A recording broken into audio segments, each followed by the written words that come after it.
I adjusted my shirt collar for the third time in the last 5 minutes.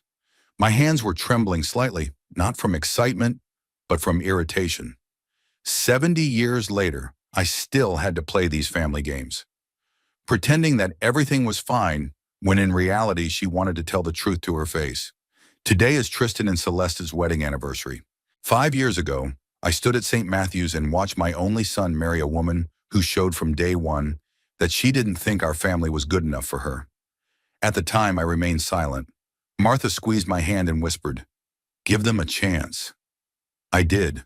For 5 years, I did. And what did I get in return? I kept silent this morning when Tristan called to remind me about the party. His voice was strained, as if he wasn't particularly excited about the party. "Daddy, you're coming, aren't you?" Celeste had gone to a lot of trouble to organize everything, ordering the catering, decorating the house.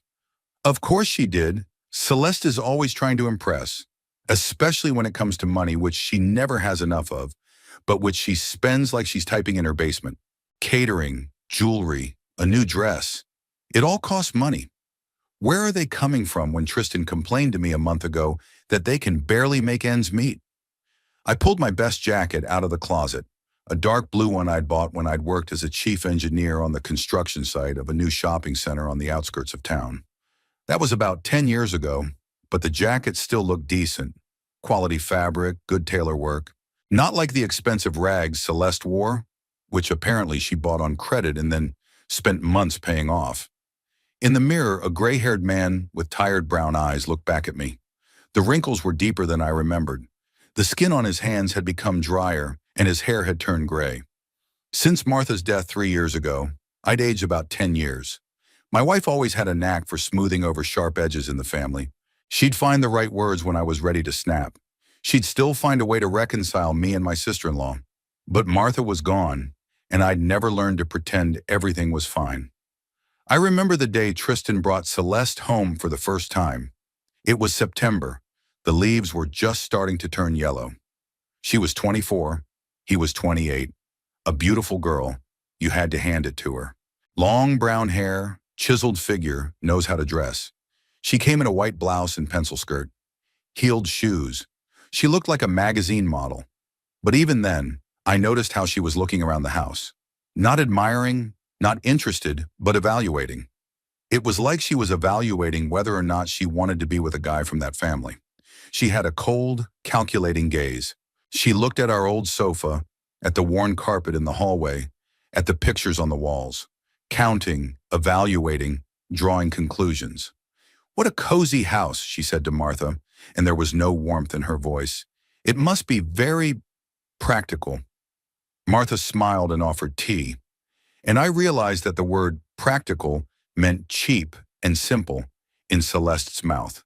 Our house was ordinary, really, a 2-story house, built in the 70s, no frills or design frills. But it was ours, bought with honestly earned money, without loans and debts. Every nail, every board, I'd picked out myself when Martha and I first got married. Tristan was head over heels in love. He looked at Celeste as the 8th wonder of the world. Celeste played the part of the demure girl who was just happy to be with such a wonderful man.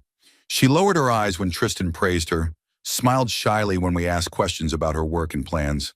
She worked then as an assistant designer in a small firm called Creative Solutions and complained constantly about the small salary. She told us that she dreamed of opening her own studio, but didn't have enough money yet. Tristan, my good silly son, started paying her bills before the wedding. First dinners at restaurants, then clothes, then refresher courses. I tried to talk to him then. I picked a moment when we were alone in the yard, fixing the fence. "Son, are you sure you know Celeste well? Aren't things moving too fast for you?" Tristan put the hammer down and looked at me with that stubborn expression I remembered from his childhood. "Dad, I love her. Isn't that enough? We understand each other. We have plans in common. Love." When I was his age, I thought love solved everything. Then I realized it's more about compatibility, shared values, compromise. Celeste had a problem with compromise from the start, or rather she thought that only other people should compromise, and she had the right to demand what she wanted. I remember when she was picking out her wedding dress. Martha suggested they go together. She thought it would bring them closer together. Celeste agreed, but in the store she acted like a capricious princess. The first dress wasn't lush enough, the second was the wrong shade of white, the third didn't fit properly at the waist. Martha waited patiently while her sister-in-law tried on half the store. "This is the day of my life," Celeste explained. "Everything has to be perfect." The day of her life had cost an insane amount of money. Celeste insisted on the Riviera, the most expensive restaurant in town. She ordered a dress from a designer in Denver. She invited a professional photographer, a florist, even musicians. Tristan went into debt, but never said a word. And Celeste spent 6 months showing everyone the pictures and telling them what a gorgeous wedding they'd had. Over those 5 years, I watched her slowly change my son. Tristan started dressing differently. Now he only buys brand-name shirts and expensive jeans. Speaking differently, there are words in his speech that weren't there before. Going on vacations where his wife wants to go.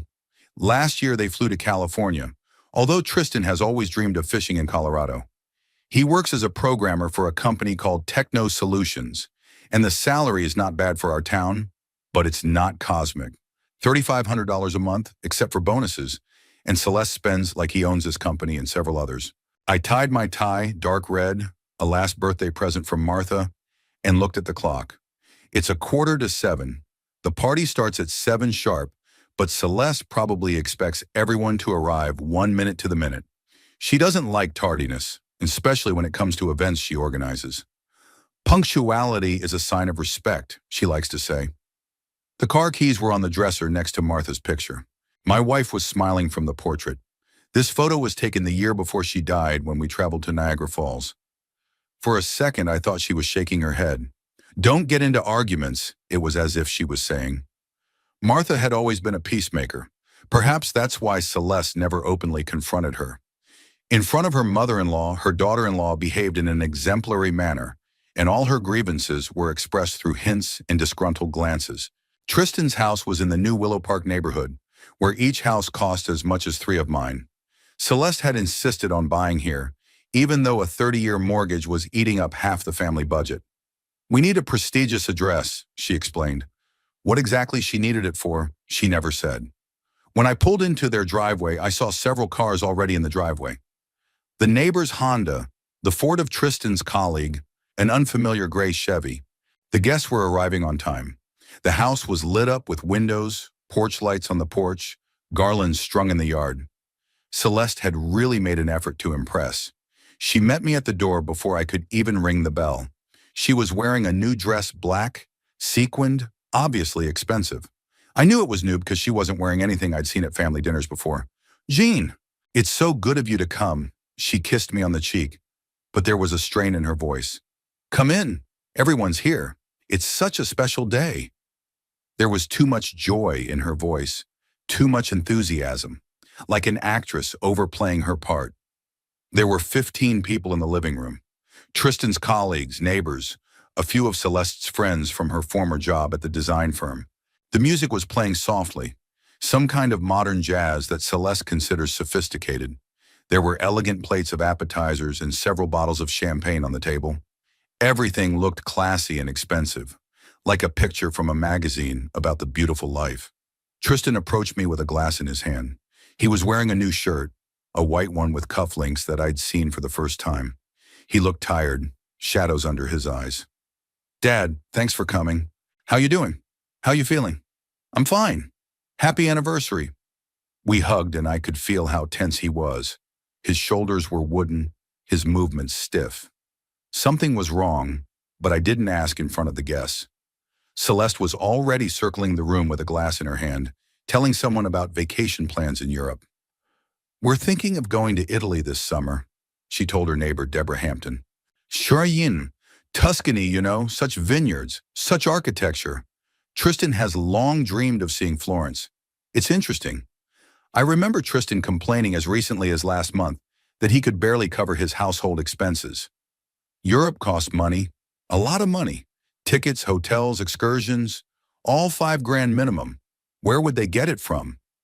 Celeste caught my eye and came toward me. She always walked like a model, shoulders squared, chin slightly raised, measured steps. She looked even more spectacular in her new dress. Gina, have some champagne. It's a celebration today. She handed me a glass filled with sparkling wine. By the way, you look great. That jacket really suits you. Vintage is in fashion now, you know. Vintage. She so elegantly made it clear to everyone here that my jacket was old. It was a classic Celeste move. Humiliate, but make it sound like a compliment. Thank you, I said dryly.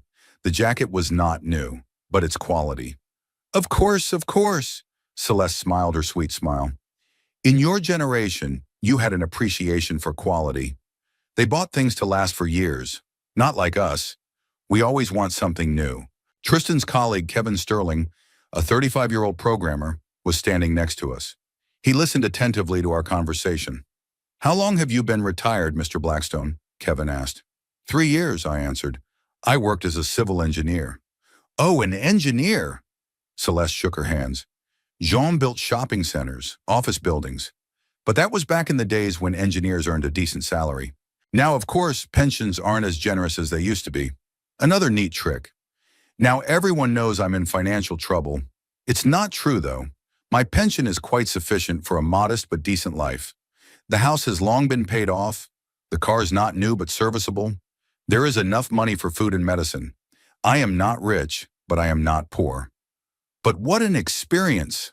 Kevin picked up on that. You must have had some interesting projects. There have been, I nodded. The downtown library, for example. The sports complex on Main Street. Oh yeah, the sports complex. Celeste shook her head. Tristan had told me about it. It was a beautiful building. Too bad they tore it down 5 years ago. They said the foundation had cracked. That was a lie. The complex was demolished not because of defects, but because the city had decided to build a shopping center on the site. But Celeste made it sound like I wasn't doing my job properly. I felt my irritation rising, but I held it back. Martha always said, "Don't stoop to the level of provocateur." Celeste was obviously trying to piss me off. I don't know why. The foundation was fine, I said flatly. The building was demolished for commercial reasons. Of course, I'm not an expert, Celeste said. I could have gotten it wrong. I don't have a technical head. Deborah Hampton, who had been listening to our conversation, decided to change the subject. Celeste, what beautiful earrings you have. They're so unusual. Celeste touched her earlobe. She was wearing simple gold carnations, nothing special. Oh, they're old. Tristan gave them to her before they were married. And the diamond ones you wore last week? Remember when we met at the supermarket? Celeste's face tensed for a moment, but she quickly pulled herself together. Oh, yeah, those. They're at the jeweler's getting cleaned. You know, diamonds require special care. Interesting. Diamond earrings being cleaned. I know a jeweler, Albert Crane. We've been friends since college. He once told me that jewelry cleaning takes a few days at most, not weeks. Kevin asked Tristan about the job, and the conversation drifted away. I stepped back to the window watching the guests. Celeste fluttered from group to group, the soul of the company everywhere, telling jokes, inquiring about business, giving compliments, the perfect hostess. But I noticed that the conversation kept coming back to money. Then she complains about the costliness of repairs in the bathroom, then admires the new car of the neighbors and hints that they too, it would be time to update the car. Then she talks about the expensive restaurant where they recently had dinner. Imagine the bill for $200–300, she said to a middle-aged couple. But what an atmosphere. What a serving of food. Sometimes you have to pamper yourself, don't you? $300 for dinner. At their income, that's insane.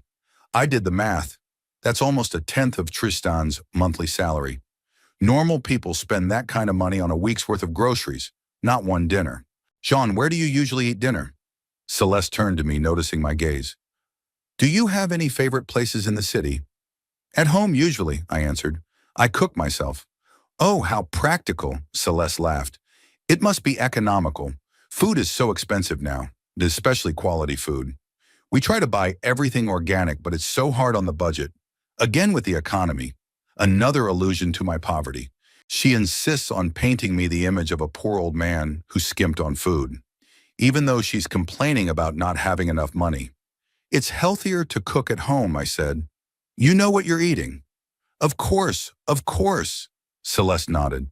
But sometimes you want to relax, to enjoy yourself. Life is short, so why limit yourself? Life is short is a favorite phrase of people who spend more than they earn. I've heard it from many of my colleagues who then spent decades paying off loans. Tristan approached us with our new guests, a couple in their 30s. The man introduced himself as Brandon, a programmer from a neighboring firm. The woman was Hazel, who worked at the bank. "And this is my father," Tristan said. "Jean Blackstone." We said hello. Hazel turned out to be a pleasant woman, without pretensions and arrogance. Shalom. "Programming is an interesting job," she told Tristan. "It must pay well, right?" Tristan was embarrassed, but Celeste immediately joined the conversation. "No way. Programmers in our little town make pennies compared to the big cities. In Denver or Seattle, yeah, you can make money there. But here," she sighed sadly, "you have to work your ass off, find extra projects. Extra projects. As far as I know, Tristan only works for one company, and he doesn't have any part-time jobs. Where's the money for restaurants and vacations and new clothes?" "It's quieter here, though," Hazel said. "In big cities, there is such a bustle." "Yes, it's quiet," Celeste agreed. "Sometimes it's too quiet. It's a bit boring for young people here. There's not much entertainment, no cultural life. Right, Jean? It's just right for you. You don't have to hurry anywhere. You can stay at home." Another injection. Now I'm not just poor, but an inactive old man who wants nothing from life. Celeste methodically constructs my image in front of the guests. Why would she do that? I looked at my son. Tristan was avoiding my gaze, talking to Brandon about some technical matter. But it was obvious that he could hear every word his wife said and felt uncomfortable. The irritation was growing by the minute. Celeste was a master of subtle mockery. Every phrase she said was polite, even caring, but the point was the same: to show that I was a loser living on welfare who didn't belong in their circle of successful young men. The party had been going on for over an hour. The guests had relaxed, the conversations louder, the laughter more raucous. Celeste was pouring champagne, making sure that there were always fresh appetizers on the table, accepting compliments for the excellent organization of the party.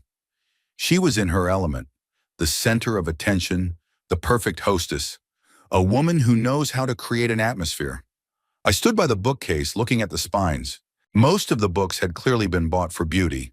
Collections of classics in expensive bindings, art albums, travel guides to countries Celeste had never been to. There weren't many real books to read. "Jean, do you read a lot?" Deborah Hampton approached me with a glass in her hand. "You must have a library at home."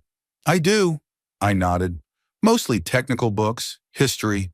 "How interesting. And fiction." "Yeah, I read fiction too.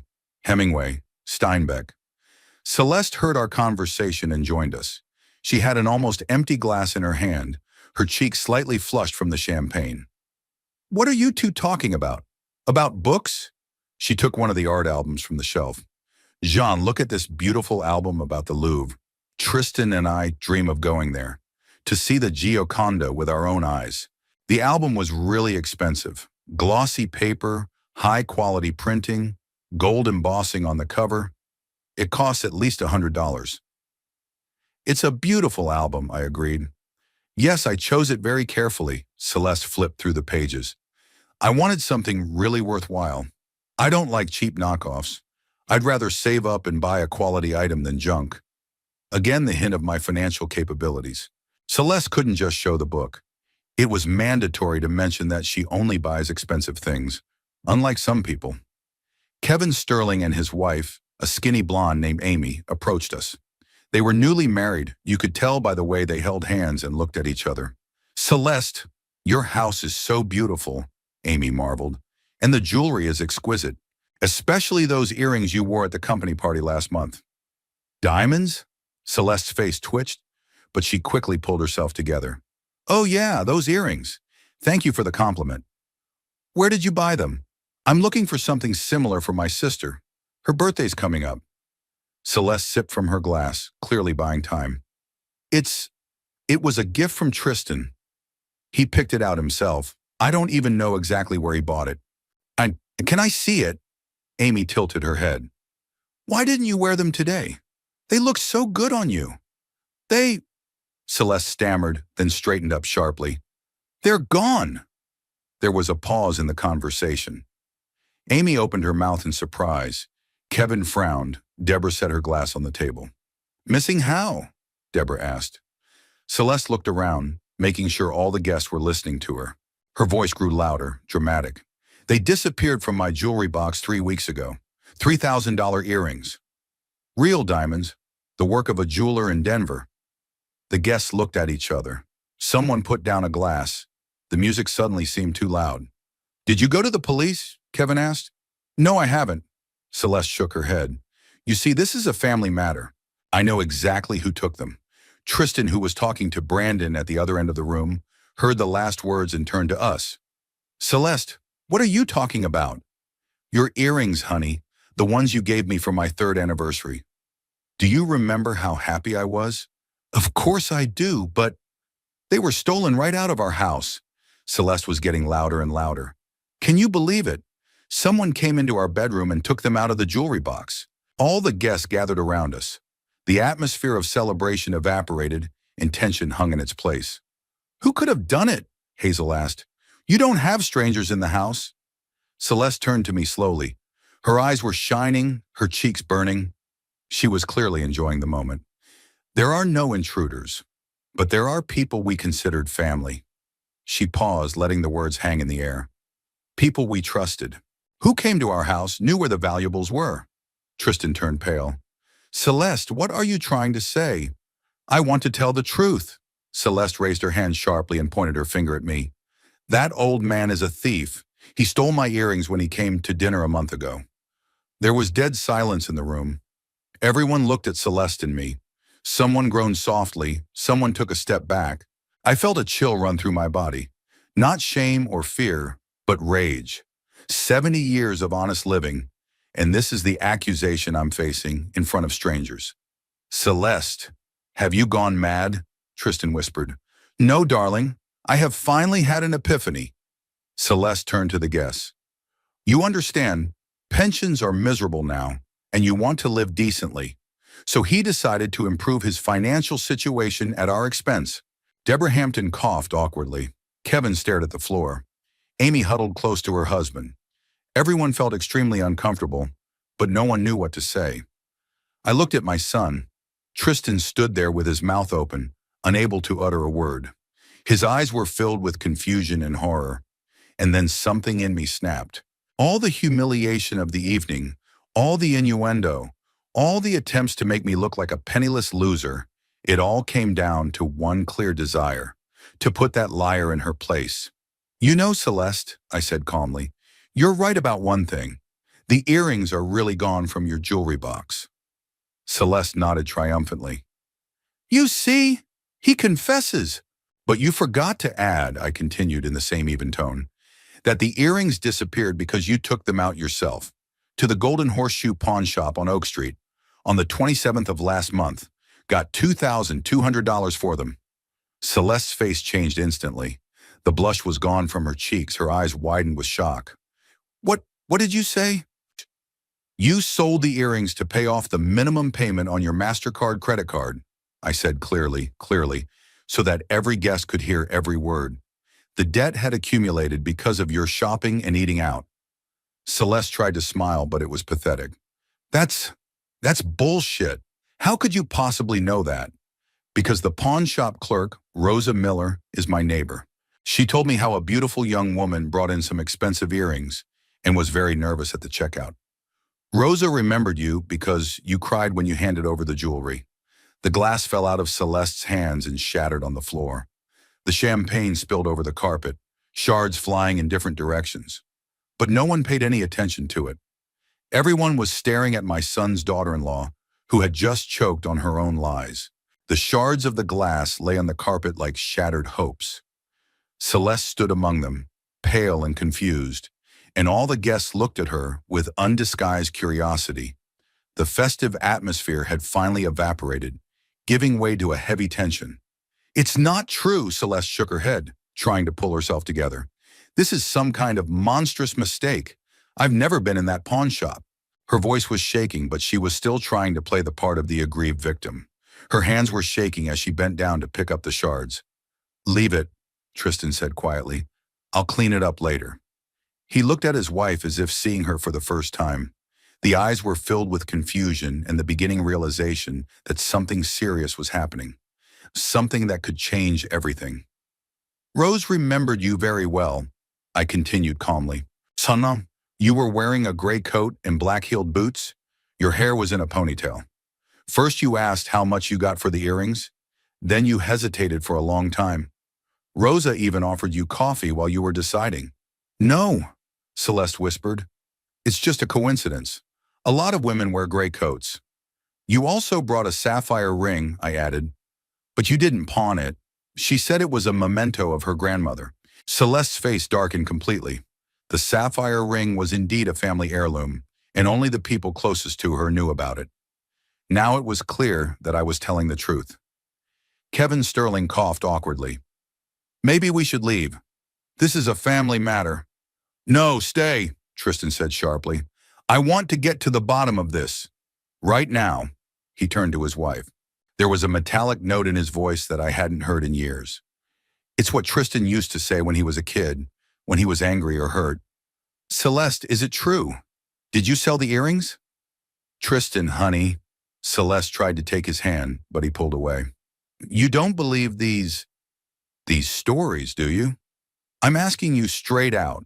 Were you at the pawn shop on the 27th of last month? Celeste was silent, thinking feverishly.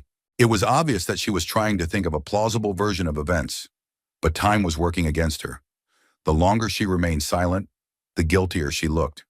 Answer me, Tristan raised his voice. Yeah? Celeste looked around for support, but the guests averted their eyes. It's not what you think it is. What is it? Tristan took a step toward her.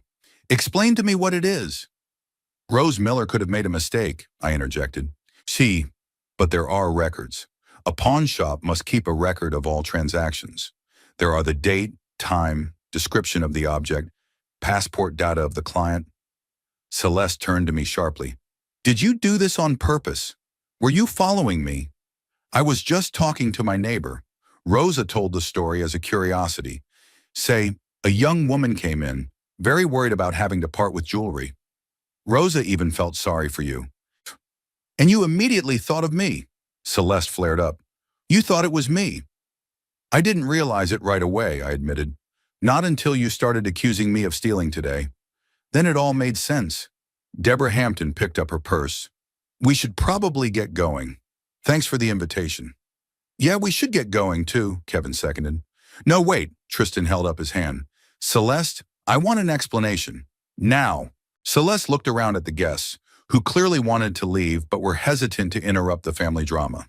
Her lips smiled thinly, not with joy but with despair. Good. Yes, I was at the pawn shop. A barely audible sigh passed through the room. Tristan closed his eyes as if he'd gotten a punch. Why? He asked quietly. I needed money. It was urgent. For what? We have a joint account, a credit card. Credit card, Celeste blurted out. I had to make a payment or the bank would have blocked it. What payment? Tristan frowned. We have an automatic debit for the minimum payment. The minimum wasn't enough. The debt became too much. What debt? Tristan's voice trailed off. I thought there was a maximum of $500 left on the card. Celeste remained silent, looking at the floor. How much? Tristan asked again. $8,400, Celeste whispered. Tristan staggered as if he'd been hit. Hazel gave an involuntary gasp. Even I, who had expected something like this, was amazed at the size of the debt. 8,000? Tristan repeated. How was that possible? It was accumulating gradually. Clothes, cosmetics, restaurants. Restaurants? What restaurants? We go there once a month. Not just together, Celeste raised her head, a challenge in her eyes. I go out with my girlfriends sometimes. Do I have a right to privacy? An $8,000 personal life? It's not just restaurants, design courses, clothes for work, makeup. You haven't worked in 3 years, and Tristan exploded. What do you need clothes for work? The guests stood like statues, afraid to move. The family scandal was unfolding in front of their eyes, but they could not leave, for they had unwittingly witnessed the collapse of their marriage. I was looking for a job, Celeste defended herself. I had to look good for the interviews. You've been to 2 job interviews in 3 years. Tristan spoke louder and louder. 2 interviews for $8,000. You don't know what it's like to sit at home with no money. Celeste raised her voice too. I'm used to a certain standard of living. What standard of living? We're living on one paycheck. Exactly, on your miserable salary as a backwoods programmer. The words sounded like a slap in the face. Tristan turned pale and then slowly blushed. My miserable salary pays for this house. Your food, your clothes, he said quietly but clearly. My miserable paycheck has allowed you to go 3 years without working. What do I have to thank you for that? Celeste shook her hands. Living like a beggar, denying myself everything? You didn't deny yourself anything. Tristan pounded his fist on the table. 8,000 in debt is proof of that. I watched this scene with a heavy feeling. On the one hand, Celeste was getting what she deserved. On the other hand, my son's marriage was being destroyed. Though perhaps this marriage was doomed from the beginning. Brandon quietly said something in his wife's ear, and they headed for the exit. The other guests began to pack up as well. Don't leave because of us, Tristan said bitterly. The feast is over. I apologize for that performance. It's okay, Kevin muttered. We understand. The guests began to say their goodbyes and leave. Some said, thank you for the evening. Others just nodded. Deborah Hampton squeezed Tristan's hand in farewell. Buenas, if you need anything, call me, she said. 10 minutes later, it was just the 3 of us in the house.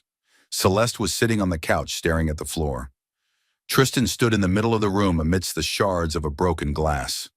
I stayed by the bookcase, not knowing if I should leave either. Dad, Tristan said without turning around, how did you know about the sapphire ring? Rose described it to you in great detail, I answered. She's an artist at heart, a detail-oriented person. So you've known for a long time? I assumed it, but I wasn't sure until today.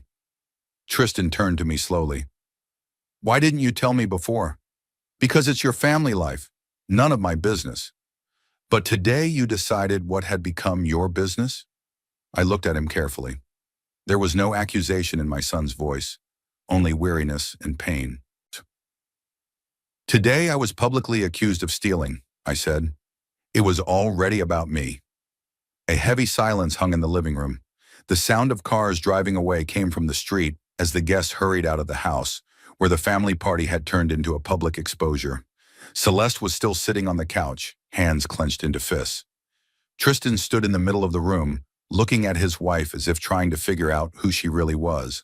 I walked to the window and watched the last car, Brandon's gray Chevy, disappear around the corner. Tomorrow the whole town would be discussing what happened tonight. Celeste wouldn't survive that. She valued her reputation too much. $8,400, Tristan repeated, as if trying to comprehend the figure. That's more than 2 of my paychecks. Celeste looked up. Her eyes were red, but there were no tears. Instead of remorse, she looked stubborn and angry. So what now? Are you going to lecture me about frugality?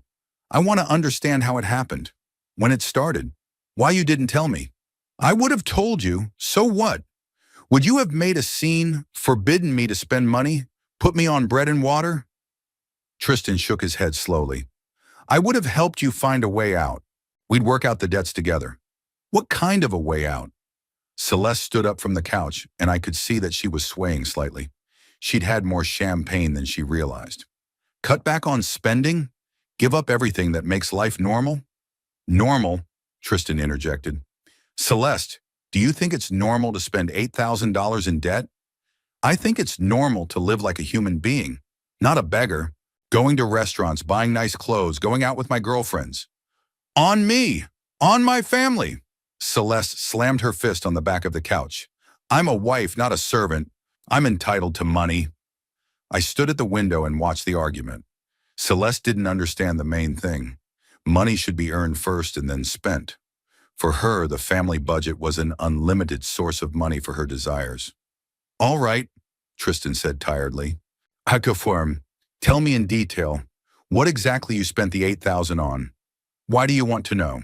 Because I want to know the truth. The whole truth. Celeste walked across the room, stepping around the shards of the broken glass. Her movements were sharp, nervous. Clothes. 4,000 or so. 4,000 for clothes. Tristan opened his mouth. In how many months? A year. Maybe a little more. You spent a third of my paycheck on clothes every month? Not every month. Sometimes more, sometimes less. Celeste, your closet is full of clothes. There's enough clothes for a whole store. Old clothes, Celeste said. Fashions change. You can't wear the same thing for years. I thought back to my closet. I'd bought most of them 5 or 10 years ago, and they still looked decent. But I understood, for Celeste, clothes weren't just a necessity, but a way of asserting herself. What else? Tristan asked. Makeup, a hairdresser, $1,000. A year? Yes. Treatments are expensive. Good cosmetics cost money. $2,000 for restaurants? Roughly. We went out together too. We went out once a month. To cheap places. Not just together. I went out with Lauren, with Emily. Tristan walked across the room, trying not to step on the shards. So you took your friends to expensive restaurants on my dime, and you told me you didn't have enough money in the family? That's not true. I didn't take them out on purpose. What was it like? Celeste was silent, realizing that she had backed herself into a corner. Answer me, Tristan insisted. What was it like? Sometimes they'd ask me to go out, and I didn't have any cash. I had to pay with a card. Who? So you couldn't tell your friends that we were having money problems? No, Celeste burst into flames. I couldn't look like a beggar. That was the root of the problem. Celeste was not afraid of being poor, but of other people finding out about their financial difficulties. She cared more about the opinion of outsiders than the family's well-being.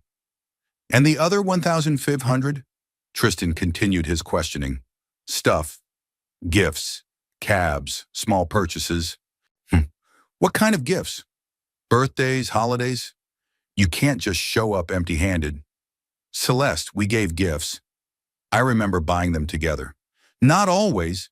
Sometimes you were busy at work and I had to buy something right away.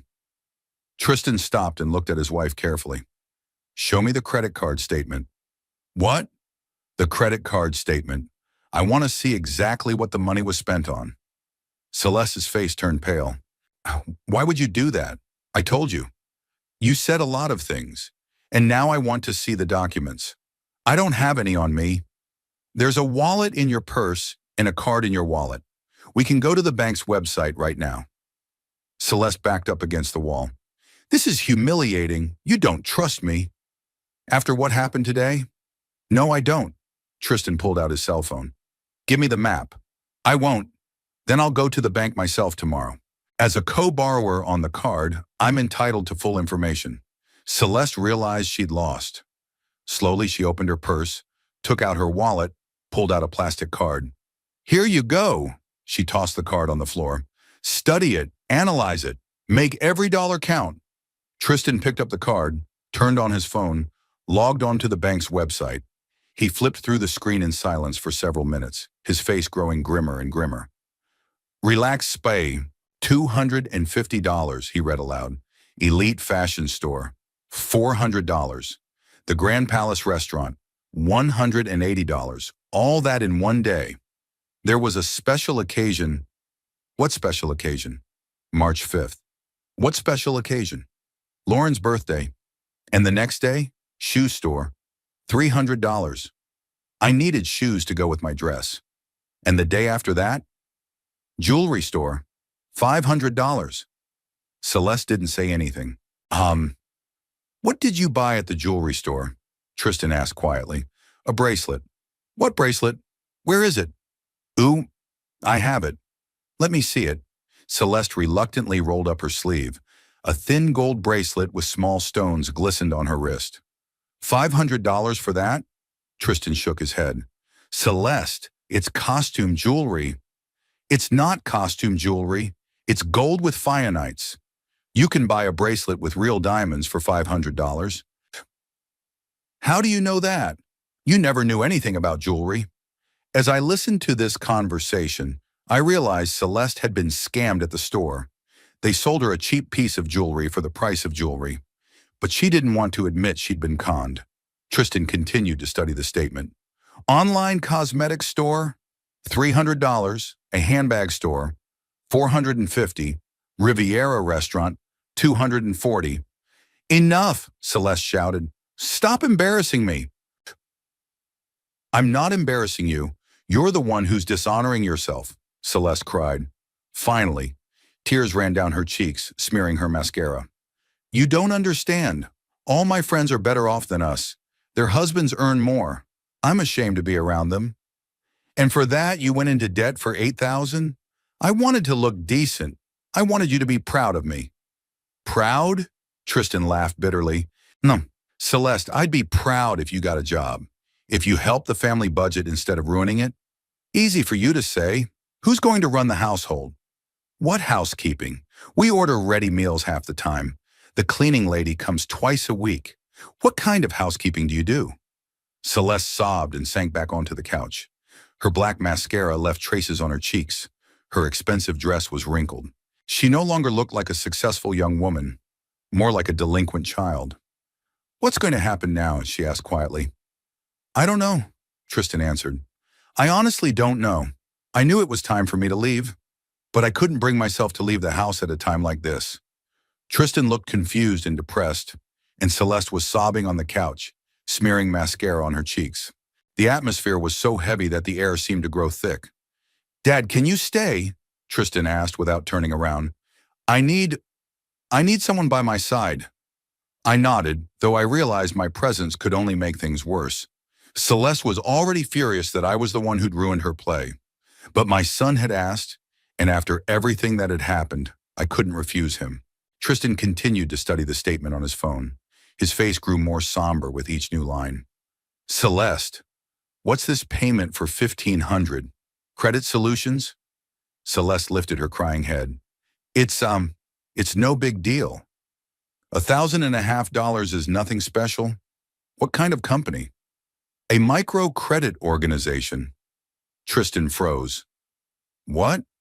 Well, when my credit card was maxed out and I needed money fast, I took out a small loan. A loan? Tristan's voice broke. Celeste, you took out a loan from a microfinance organization? It was temporary. I was going to pay it back quickly. At what interest rate?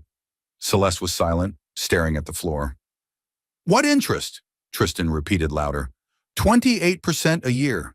28%? Tristan clutched his head. No, that's usury. Do you realize what you've done? It was a last resort. How much did you take originally? 1,000. And you paid back, what, 500? So the interest is already accrued?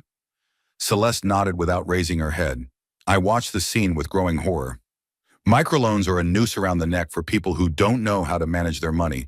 The interest on these loans snowballs and it becomes almost impossible to get out of debt. Are there any other loans? Tristan asked tiredly. One. Small. How much? $500. Same company? No, a different one. Fast money. Tristan slumped heavily in his chair. He looked like he'd been kicked in the butt several times in a row. So $8,400 on a credit card. $150,000 on one loan. How much is the second loan with interest? $700, I guess. I guess. You don't know for sure? I know, $720. That's over $10,000 in debt. That's 4 months of my paycheck before taxes. Celeste sobbed. I didn't mean, it just kind of happened on its own. On its own? Tristan stood up and started pacing the room. You deliberately spent money we don't have. You knowingly hid debts. You knowingly took out loans at crazy interest rates. Don't yell at me. Celeste jumped up from the couch. My blood pressure could spike from stress. You're stressed? I'm what? I have to pay for your shopping sprees for years. We owe each other. We're family. Family? Tristan stopped and looked at her in surprise. You think a family is when one person spends and the other pays? I don't just spend. I take care of the house. The household. What household? Tristan exploded. The last time you cooked was a week ago. The machine does the laundry. The cleaning lady comes twice a week. What exactly do you do around the house? Celeste opened her mouth but couldn't answer. Do you know what I do? Tristan continued. Nah, sure. I work 10 hours a day. Programming, debugging, fixing other people's mistakes. I put up with the whims of my clients and the nagging of my bosses. All so you can spend money on restaurants and jewelry. You work because a man has to provide for his family. And a woman is supposed to do what? Spend whatever a man earns. A woman should be beautiful and happy. At someone else's expense? Celeste cried even harder. But through her tears, her voice was filled with anger and resentment. You don't understand me. No one understands me. She turned sharply to me. What are you doing here? Enjoying our problems? Dad asked me to stay, Tristan said. Of course he did. Now it's just the two of you against me. Celeste wiped away her tears, but her mascara was still smeared. It's all your fault.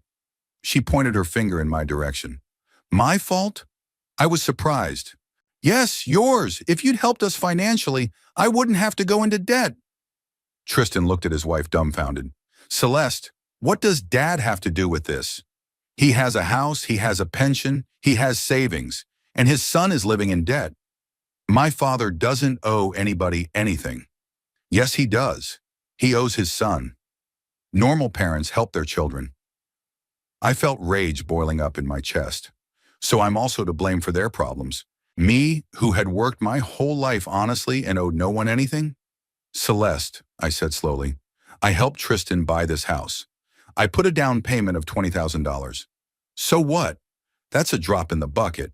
You have a house that's worth over $100,000. I built that house with my own hands. I paid for it for 40 years. So what now? You're gonna live in it till you die and let your son suffer? Tristan grabbed his wife by the shoulders. Enough! Papa's already helped us. He doesn't have to solve the problems you created. He's a rich pensioner. He could have helped us more. A rich pensioner? I couldn't help myself. Celeste, my pension is $100 a month. That's less than you spend on clothes. But you have no expenses.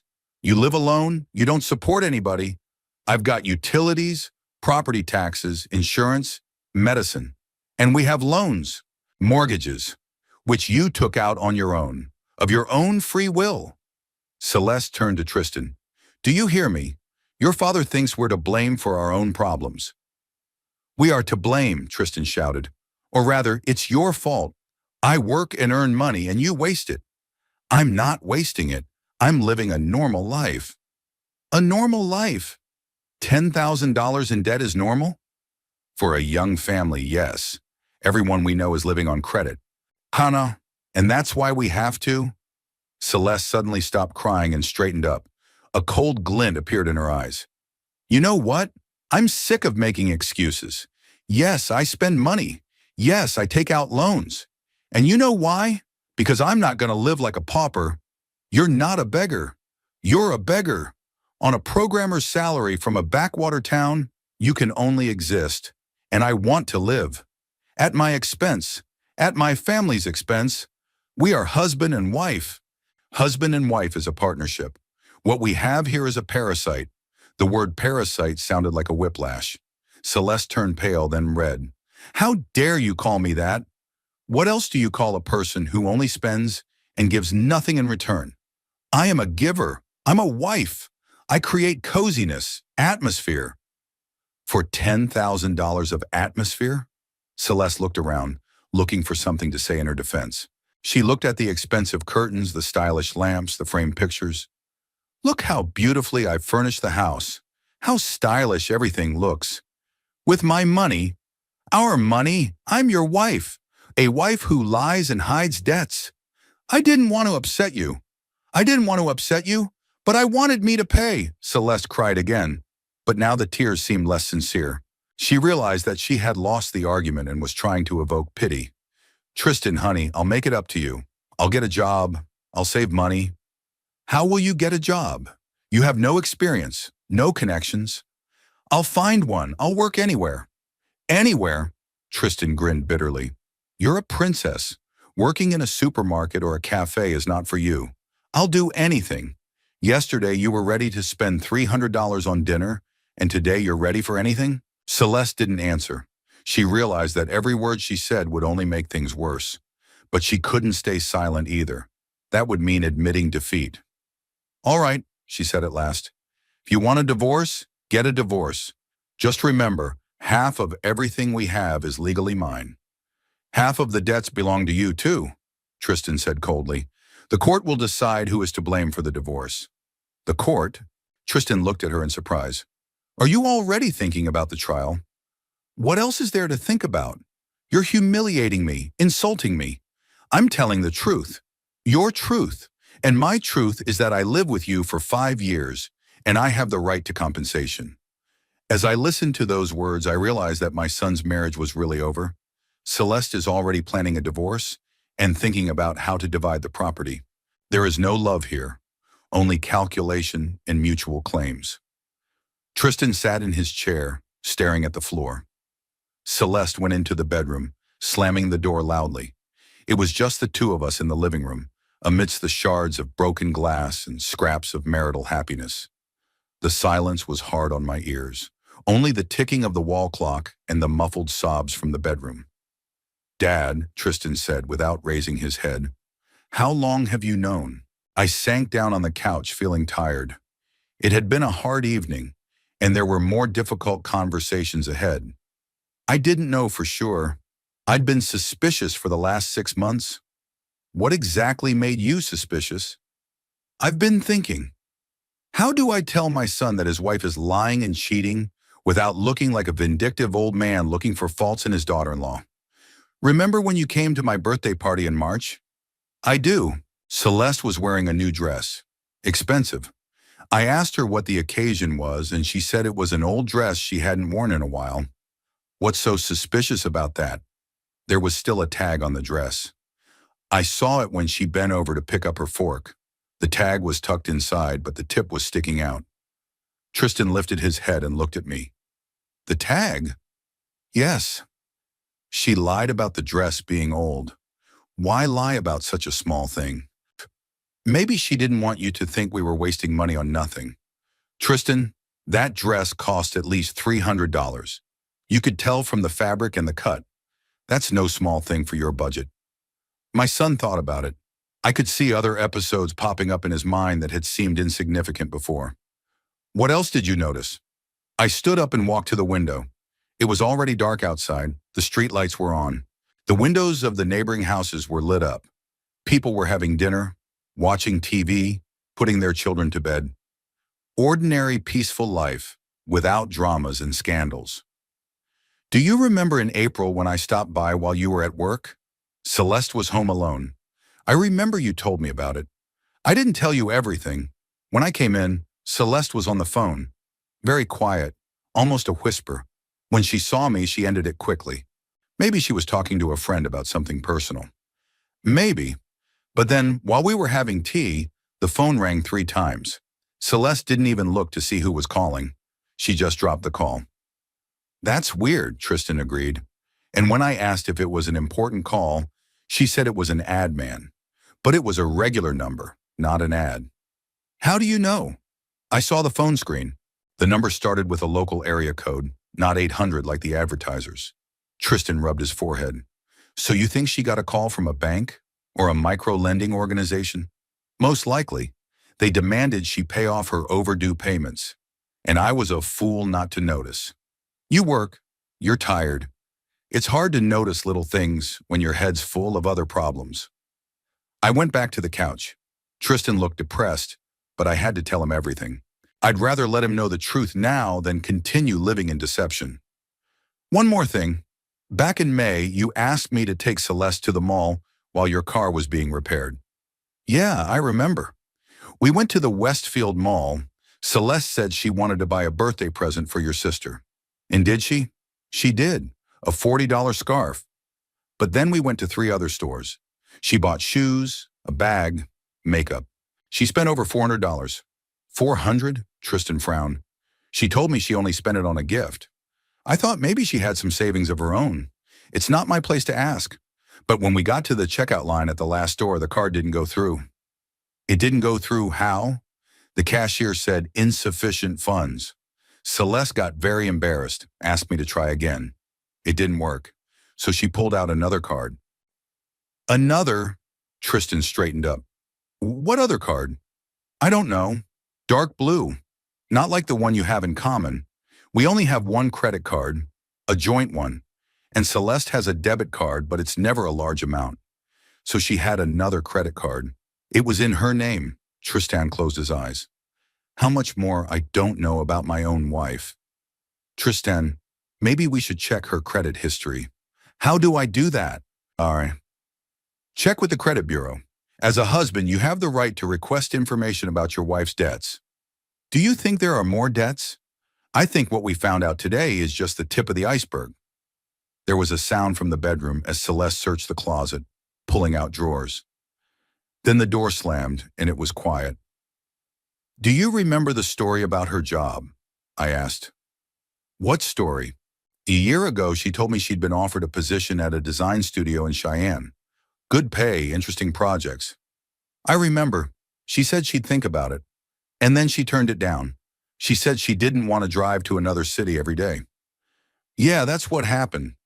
But I happen to know from Deborah Hampton that there was no job in Cheyenne. What?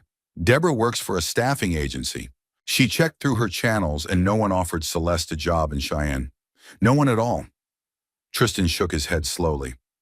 Why would she lie about that? To make herself look in demand. To make you think she could work if she wanted to. And no one actually wanted to hire her? She wasn't even really looking for a job. Celeste's last interview was 2 years ago. She didn't pass. How do you know that? A receptionist at that firm told me. Alice Kramer, we went to high school together. Celeste made a bad impression. Half an hour late, couldn't answer simple questions about design. Tristan stood up and paced the room, picking his way around the shards of glass. So she'd been lying to me this whole time? About the job search? About the offers? That's what it turns out. And I believed it. I thought she just couldn't find the right place. You wanted to believe in her. That's normal. Normal? Tristan stopped and looked at me. Dad, I've been living with a man I don't know at all. You do. Just didn't want to admit what you know. What do you mean? I hesitated for a moment, choosing my words. It's always hard to tell my son the hard truth. Tristan, tell me honestly, were you happy in this marriage? Yeah, I thought I was. Did you or did you? I don't know. For the last year, I felt like something was wrong, but I couldn't figure out what it was. Has Celeste changed? More demanding. She wasn't happy all the time. The house, the car, vacations. Said we were living worse than all her friends. Did you try to explain to her that your income doesn't allow you to live like millionaires? I tried, but she wouldn't listen. She said I wasn't ambitious, that I should look for a better paying job. And did you? I tried. I even went to Denver for interviews. But the pay's not much higher there, and the housing costs are way more. Did you explain that to Celeste? I did. She said I just didn't want to change my life for the better. I nodded. Typical behavior of someone who lives in a world of illusion. Celeste didn't want to acknowledge reality. She preferred to blame her husband for her lack of ambition. What else did you find alarming? Tristan hesitated. Money. It was always in short supply, even though I make a decent living. Celeste was always asking for one thing or another. How much did she ask for? Little things. $50 for makeup, $100 for a gift for a friend, $200 for a dress. But when you added it up, it was a lot of money. And you gave? I did. I thought if I skimped on my wife, she'd feel left out. And did she feel deprived? Always. No matter what I bought, she couldn't get enough. There were sounds coming from the bedroom again. Celeste was putting things away, rustling bags, probably packing. Tristan, you realize you can't go on like this, right? I do. But what can we do? The debts aren't going anywhere. And first we have to find out exactly how much we owe. Then we need to come up with a repayment plan. What if there are more debts than we know? Then we have to make some drastic decisions. What kind of decisions? Sell the house. Move to a cheaper rental apartment. Declare bankruptcy if the debts are critical. Tristan sat back in his chair. 5 years of marriage, and this is the result. Debts and a broken relationship. Not all is lost. You're young, you're healthy, you have a good profession. You can start a new life. And Celeste? Celeste is a grown woman. Let her be responsible for her own actions. We didn't talk for a while. The clock read 11:30 in the evening. Time flew by quickly, but the day seemed endlessly long. Dad, thank you, Tristan said quietly. For what? For telling the truth. I know it hasn't been easy for you. It wasn't easy for me. But it would have been worse to stay silent and watch you be deceived. I never would have known if you hadn't gotten involved. You would have. The truth always comes out. It just happened today instead of 6 months or a year from now. Maybe sooner is better than later. Maybe. The bedroom door opened and Celeste appeared. She had changed into jeans and a sweater, her hair in a ponytail. She was carrying a travel bag. I'm going to my sister's, she said without looking at us. I'm going to stay there for a few days while you decide what to do next. Celeste, Tristan started. Don't say anything. It's all been said. She headed for the exit, but stopped at the door and turned around. Just remember, I'm not the only one to blame for what happened. The door slammed shut, and a few minutes later we heard the sound of a car starting up.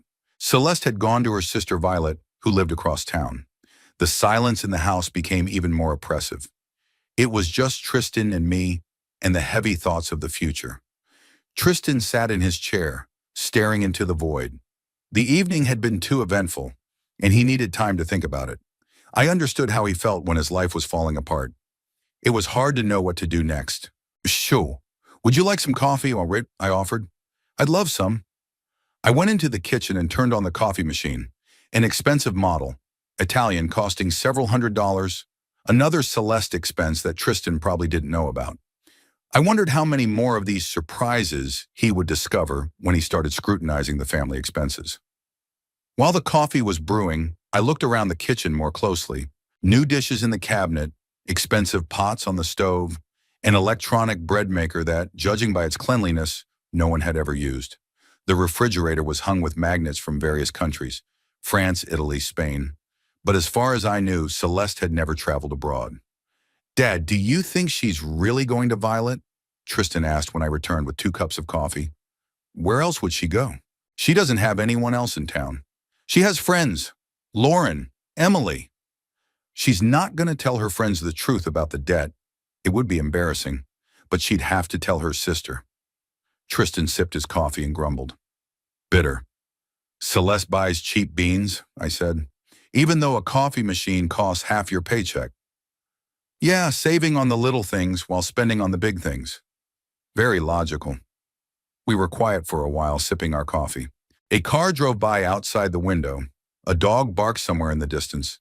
The usual sounds of the evening city, but tonight they seemed especially loud in the empty house. Tristan's phone rang. He looked at the screen and frowned. Celeste, are you going to answer it? I'd have to. He took the call. Yes? What do you mean they wouldn't let you in? Violet said, What? I see. Where are you now? Okay, I'll think about it. Tristan put the phone on the table. Violet wouldn't let her spend the night. Said she didn't want to get involved in the family drama. So where's Celeste now? In her car, in a parking lot at the mall, asking for permission to come home. And what did you tell her? That I'd think about it. I don't know what to do. On the one hand, she's my wife. On the other hand, after everything that's transpired, I put the cup on the table. Tristan, you have to understand, if Celeste comes back tonight, tomorrow it'll be the same old story. She'll apologize, promise to make it up to you, and you'll believe it. And if I don't, then why let her in? So you can have a scandal every day? Tristan rubbed his temples. But she can't sleep in the car, can she? She could go to a motel or some other people she knows. She doesn't have money for a motel. She has credit cards, which are already overloaded with debt. I looked at my son carefully. He was already starting to feel sorry for Celeste, and that's a dangerous tendency. Women like his wife are better at playing on pity than professional actresses. Tristan, tell me honestly, do you want to save your marriage? I don't know. Maybe, if she really changes.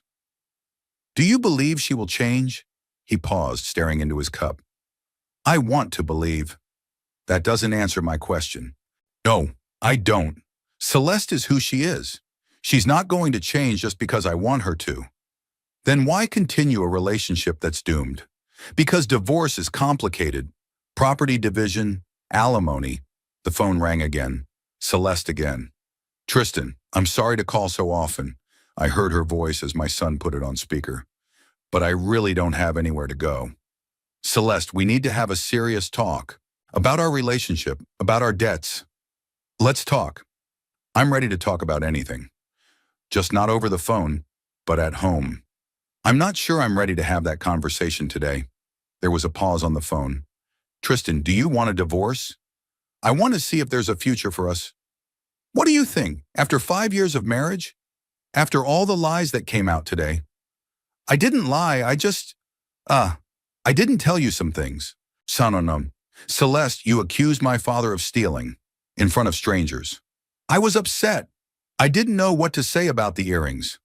You could have told the truth and make yourself look like a fool for getting into debt in front of all the guests. Better a fool than a liar. There was another pause.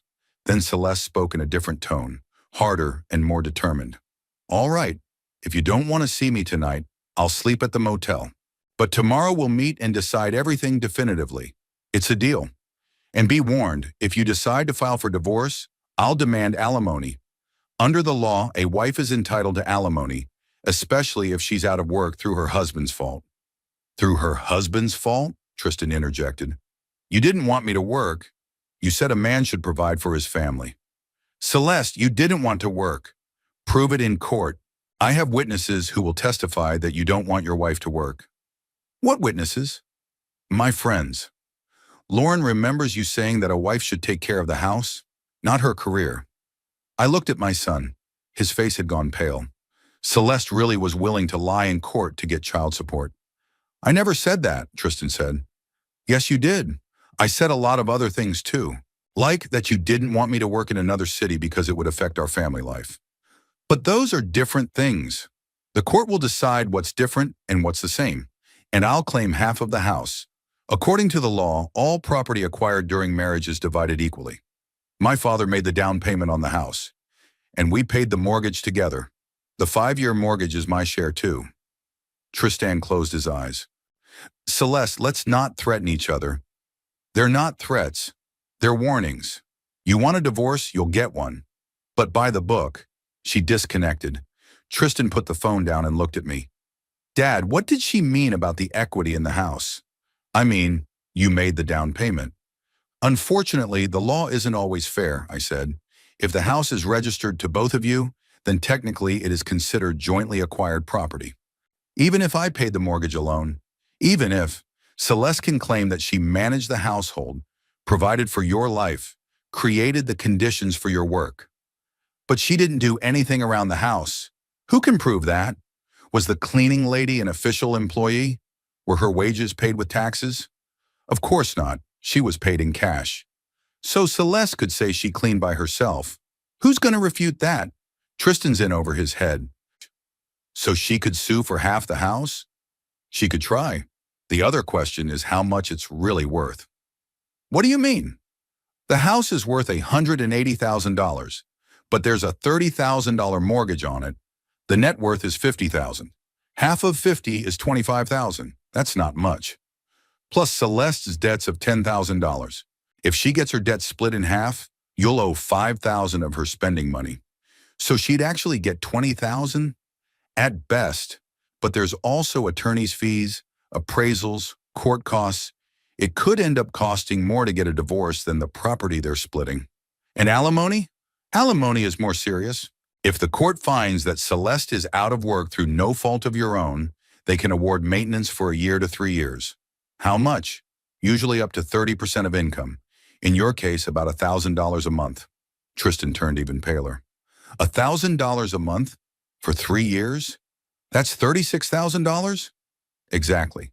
That's why a lot of men prefer not to divorce, but just move away. But then I can't officially remarry. You can't. That's the price for making a mistake in choosing a life partner. We didn't talk for a moment. Tristan was obviously considering all the options in his mind and couldn't find any good ones. Dad, what would you do if you were me? I'd go to a good lawyer, preferably tomorrow. A lawyer is expensive, cheaper than a bad divorce. I know a friend of mine, Ralph Thornberry. He's an experienced family lawyer.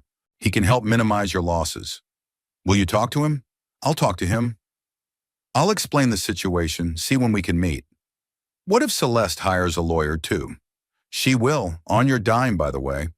But it's better to have each side represented professionally than to be sued for years because of inaccuracies in the documents. Tristan got up and went to the window. You know, Dad, this morning I thought I had a normal family. There are problems, but overall it's not bad. Now it turns out I owe $10,000. My wife is a liar and a skeeter, and a divorce will cost me half my property. The problems existed this morning. You just didn't know about them. Better to know the truth now than a year from now when the debts are even greater. You're probably right, but it's still bitter. Bitter, but it's not deadly. You're young, you're healthy, you have a good profession. In a couple years, you'll forget about this nightmare. And if I don't, you will. Time heals. The main thing is not to repeat other people's mistakes. The clock struck midnight. The birthday of the family crisis is officially over, but its effects will linger for a long time. Dad, will you stay the night? Tristan asked. I don't want to be alone right now. Sure, I'll crash on the couch in the living room.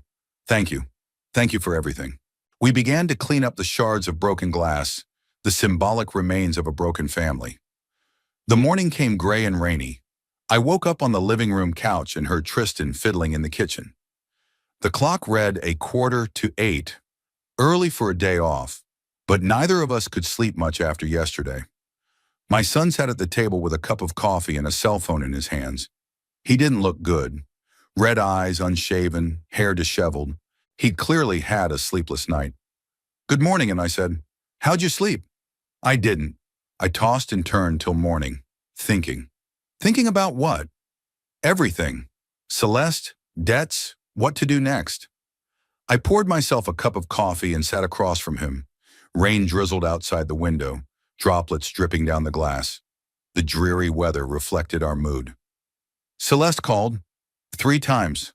First at 6 in the morning, then at 7:30, then an hour ago. What did she want? First, she asked me to come home, promised we'd talk about it calmly. Then she threatened to sue me for abuse if I didn't let her in. Abuse? She says I kicked her out of the house with no money and no ID. She's got papers and credit cards. She does, but she can claim she was afraid for her safety. I shook my head. Celeste was willing to tell any lie to get her way. What did she say the third time? She said she was moving in with Lauren. Violet wouldn't let her in after all, and the motel was expensive. Did Lauren say yes? I guess so. Celeste told her side of the story, of course, that I was a despot and a tyrant and she was the innocent victim. And Lauren believed it. Lauren's her friend. Friends always believe each other. Tristan sipped his coffee and grimaced. The bitterness of last night's drink hadn't gone away. Dad, did you call the lawyer? It's too early to call. Ralph gets up late on weekends. I'll call at 10 nonas. What if he can't make it today? He can. When I explain the situation, he'll know it's urgent. We were quiet, listening to the sound of the rain. The house was quiet and empty after last night's scandals. Even the air seemed different. It was more spacious without Celeste's presence, but also sadder. Do you know what upsets me the most? Ach, Tristan said suddenly. What? Not the debts, not the lies, not even the divorce. It's that I didn't know the man I lived with for 5 years so well. You did. You just didn't want to admit what you knew. What is that supposed to mean? Tristan, tell me honestly, have you ever doubted Celeste? Never once thought she was deceiving you? The son hesitated, twirling the cup in his hands. I have, especially in the last year, but I kept it from him. Why did he keep them away? Because I didn't want to destroy my family because of suspicions. I thought if I worked harder, made more money, Celeste would be happier. And did she? More demanding. The more I gave her, the more she wanted. It's a classic situation with people who don't know how to appreciate what they have. Celeste didn't see her husband's generosity as love, but as a weakness to be taken advantage of. What did your friend say? I asked. About what? About Celeste. About your relationship. Nothing much. Just politely asking how things were going. Have you noticed that they've been inviting you to visit less often? Tristan looked up. Now that you ask, yes, they have, especially Mark and Jennifer. We used to see each other a lot, but for the last year they've been distant. Why do you think that is? I don't know. Maybe they have their own problems. Maybe they didn't like Celeste. Maybe they didn't like Celeste. She was always complaining about their house, how they didn't spend enough on entertainment, said they were boring. And did you tell them that? No, of course not. But Celeste might have told them something herself. I nodded. People can sense falseness and arrogance. Tristan's friends probably figured out Celeste quickly and started avoiding contact with her. The phone rang. Lauren's name popped up on the screen. Hi, it's Celeste's friend, Tristan said. It's weird that she's calling me. He took the call. Hello? Yes, it's me. What happened? How did you take it? Everything? I see, thanks for the warning. Tristan put the phone down with a grim face. Celeste came here while we were gone. Picked up some stuff. What stuff? Lauren said a lot of suitcases and some boxes. Does she have keys to the house? Of course she does. She used to live here. We got up and went to look around the house. The picture was eloquent. All the women's clothes, cosmetics, jewelry were gone from the bedroom. From the bathroom, expensive creams and shampoos. From the living room, several paintings and figurines that Celeste called her own. She even took the coffee machine, Tristan noted in the kitchen. So she's not coming back. Or she wants to take everything of value while she can. We went back into the living room. The house looked different without Celestina's things, simpler but more honest. Gone was the pretentiousness, the ostentatious luxury. Only the necessities remained. In a way, it's better, Tristan said. You don't have to look at things that remind you of your debts. At 10 in the morning, I called Ralph Thornberry. The lawyer agreed to meet Monday morning. Sunday was traditionally spent with his family. I explained the situation to him in general terms, and Ralph said that the case was typical, but would require caution. The main thing is not to make any sudden moves, he warned me. Do not change the locks. Do not hide the property. Do not prevent the wife to take personal belongings. Otherwise, she'll have a case against you in court. We spent the rest of the day putting the house in order and discussing practical matters. Tristan made a list of all known debts, and I helped him request a credit history online. The result was even worse than we expected. Dad, look. Tristan showed me the laptop screen. Another credit card. American Express. $4,200 in debt. What's the total? $14,600. Plus the interest that accrues every day. That's more than 6 months of your salary. More. And the frustrating thing is, I don't even know what that money was used for. There's nothing in the house worth that much. The money was spent on experiences, restaurants, clothes worn a couple times and thrown away, cosmetics that ran out. That kind of spending doesn't leave a trail. In the evening, Celeste called again. This time her voice was different. Not hysterical, but businesslike. Tristan, we need to meet tomorrow and work things out. I've already decided. I'm filing for divorce. Then let's meet with the lawyers. We'll discuss the terms. You already have an attorney? Yes, Victor Crenshaw. He specializes in family law. I knew Crenshaw, an aggressive lawyer who didn't shy away from dirty tricks. Expensive, but effective. Okay, Tristan said. My lawyer will contact yours. And be advised, I'll be seeking maximum compensation. For moral damages, for lost years, for damage to my reputation. What damage to your reputation? You publicly humiliated me yesterday. You accused me of lying and cheating in front of guests. Celeste, you accused my father of stealing. That was an act of passion. You were acting deliberately. She blacked out before I could respond. Did you see that? Tristan said. Now she's the victim and I'm the aggressor. Typical tactic. The key is not to be provoked. We went to bed late. Tristan asked me to stay one more night. He didn't want to be alone in the house where Celeste had lived. I understood his feelings. Too many memories. Too many unanswered questions. Lying on the couch, I thought about what had happened in those 2 days. The family had fallen apart. The trust between people had broken down. There were long court cases and financial difficulties ahead. It all started with my desire to tell the truth. Was I doing the right thing? Should I have kept quiet, as I had for 5 years? Tristan would continue to live in ignorance. Celeste would continue to spend money. The debts would snowball. But the family was still technically intact. No, I decided. Lies can't be the foundation of a family. Sooner or later, the truth comes out. And the longer it's hidden, the more painful the exposure. It was better to let Tristan find out now, while he was still young and could start a new life. But it was bittersweet to realize that my family would never be the same again. The trust between us was broken forever, not because we didn't love each other, but because we'd seen how easy it was to misjudge a loved one. Outside the window, the rain continued to drip. Somewhere in another part of town, Celeste was plotting revenge and thinking about how to make the most out of the divorce. And Tristan and I were lying in the dark, realizing that life was divided into a before and after that night when the truth was stronger than the lie. Sometimes the truth really does destroy more than lies, but that doesn't mean it shouldn't be told.